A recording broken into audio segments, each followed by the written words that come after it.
Call me. Oh, what up, boy? How you been? I'm man? good. I'm good. I ain't seen you in a minute. I know it's been a long minute, man. But damn, dog, you was killing the game still. No, I'm trying to. You know, a little something. One day at a time, one step at a time. So, Fine China just released a few weeks ago, and you are playing the bad boy in the video. You love being the bad boy, don't you? Sometimes to a degree. Only when it benefits me. If it's me being a bad boy and I'm just constantly in trouble, then they can have that. But only if it benefits me. And usually, sometimes girls like a bad boy, but when they get around me, they eventually see, oh yeah, he's not a real bad boy. They just give him, hell all the time. Well, you lull them with the niceness and the kindness, and then you come around and do all that. But I love the video. I love the whole concept. Now, tell us a little bit about where Fine China came from. Where was this idea at, and what made you put that video together? Well, when we did the song, I started off with the process for like the album. When we did the album, we set up a studio, like, in LA. I wanted to do like some Quincy Jones type stuff. Like, I got like maybe 15 to 20 producers, put them all in the studio, and we just kept writing. And I remember this guy by the name of PK who was working in the studio, and Rockstar, they came up with this crazy beat. And I walked in the room and said, man, what's that? He said, all right, I'm going to send the beat over to you when we're done. Just give me 2 minutes.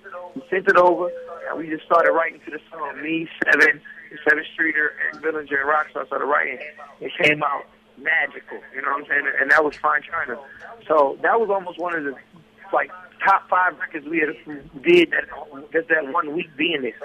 So from there, did the video. The concept came from me. I wanted to do something that made sure my fans and my audience followed me through like a movie kind of sequence. I think that's from drawing influence from, Fred Astaire and Michael Jackson and all the greats that continuously use film theatrics throughout their videos. You know what I'm saying? So that's what I want to do. So in this album X that's coming out, are all the songs going to be connected? You know what it is? In the process, I'm writing it out right now because I'm going to shoot 10 actual videos, and when my album releases, we're gonna launch those videos so people can actually see what's going on, and see and fall in love with every song. So these songs we're trying to put together, we got all of them done. We just want to make sure we mold it and make this album process like tie into every song or just make you feel the whole roller coaster, So this is your version of Smooth Criminal? You're going to try to do something like Moonwalker like Michael Jackson did?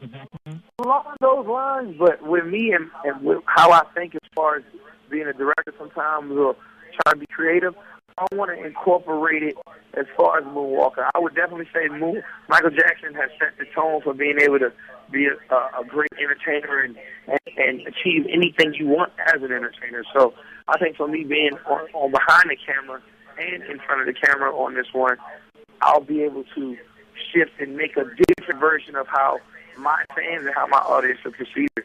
So they'll be able to see the crazy dancing, maybe martial arts, acrobatics, parkour, different stuff, but also the theatrical side, the Fred Astaire stuff, Frank Sinatra, all that stuff that brings the old classical, back in the day stuff to them, Career.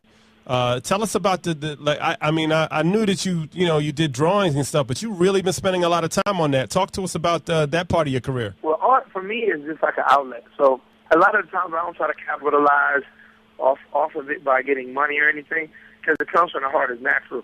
So, like, I go and paint, or if I collab with another painter, usually we'll donate all that to either my charity, the Symphonic Love Foundation, or, like, I'll donate to mutual charities. Like, I just did a 24-foot canvas, like, maybe a week and a half ago, and we're going to cut it into 4 pieces.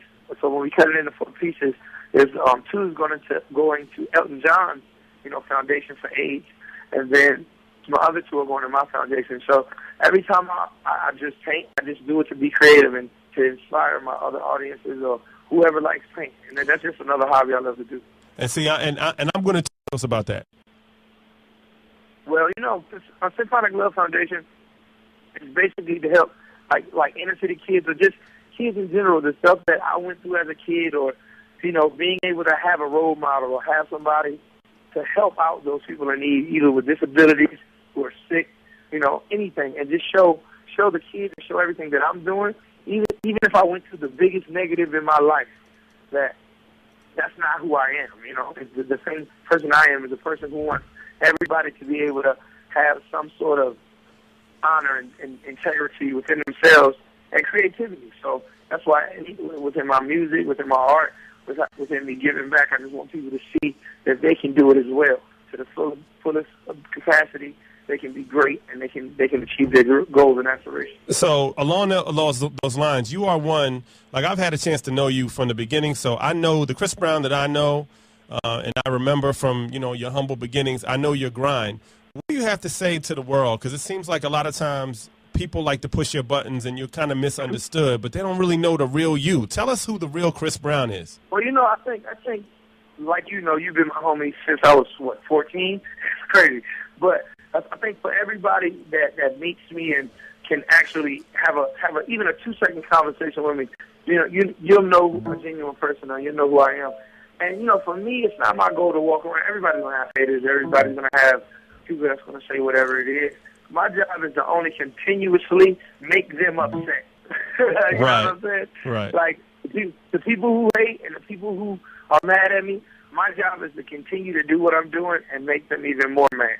I love making them mad. It's amazing to me because the people who love me know that it's genuine, and everything that I'm doing is trying to uplift everybody into a positive way, and just hopefully really make our world a real better place. If we all, it don't start from me. It's not, I didn't build the world, but hopefully I can at least start to change and be one of those people who want to make a difference for our youth in the future. You've been through a roller coaster, man. There's so much that has occurred for you in the last, 5 or 6 years. What do you think the biggest lesson that you've learned?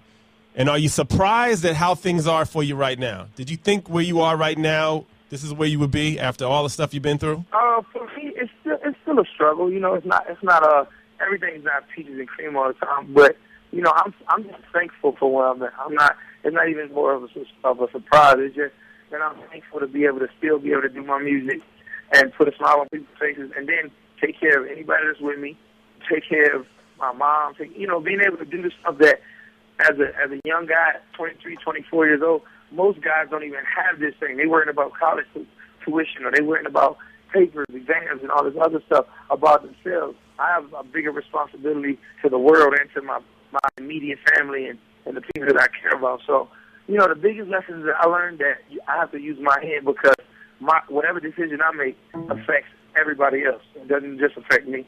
So that's the only thing that I would have to really know and learn. And so I'm just looking forward to being more positive.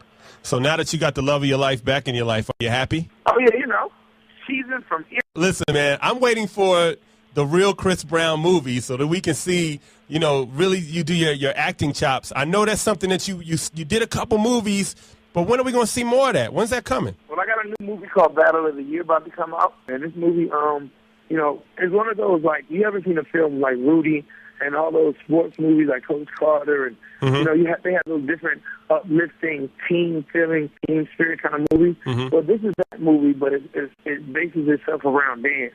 It's not a You Got Served, it's not one of those, it's not even Stomp-A Yard, it's more of a real aspect of utilizing a different dance that people haven't, they probably heard about, but you never really got to see in this aspect. And, we're really going 110% in this movie. So the movie has a lot of action, has a lot of suspense. So hopefully by September is when they're trying to release it. So we're just trying to get it ready and get it popping. So that's gonna be in the future. After that, I'm gonna try to do any movie that come my way. I really love action, and I really love more sci-fi type of films. As you can see, how I direct my videos. Hopefully in the future we can integrate it. That's the logical next step. Now, also, are you doing another tour? Tour, definitely. Right now, I'm just trying to make sure, because I know people want to see me on tour. I just came back from overseas doing a tour, a Cover DM tour, but I just like to pace it with my audience. As far as however my shows is, I don't like to be one of those artists that are constantly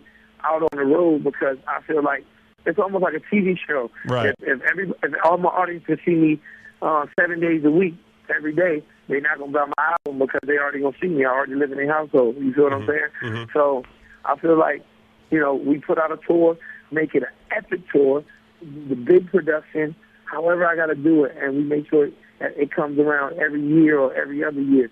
So for this album, next, we're definitely putting one tour together. So I want to make sure it's a big tour, and it's not just, you just coming out there seeing me dance a little bit. I want to make sure people are mind blown. I want people to understand the hard work and dedication it takes to, be an artist. So I'm just go out there and have fun with it. Well, definitely make sure you film it and put the movie out of the tour, because those things, like, those behind the scenes movies are really great for your fans. Absolutely, absolutely. All right, well, Chris, man, it's always a pleasure talking to you, man. I look forward to seeing you soon. I'm very proud of you, man. Glad to see things are moving in the right direction. And X, when is that coming, man? X coming midsummer. I'm telling you, July. All right, man. Keep that smile, man. Keep cheesing, and I'm happy for you, bro. All right, brother. You got it. Tell Tina I said what's up, too. I definitely will.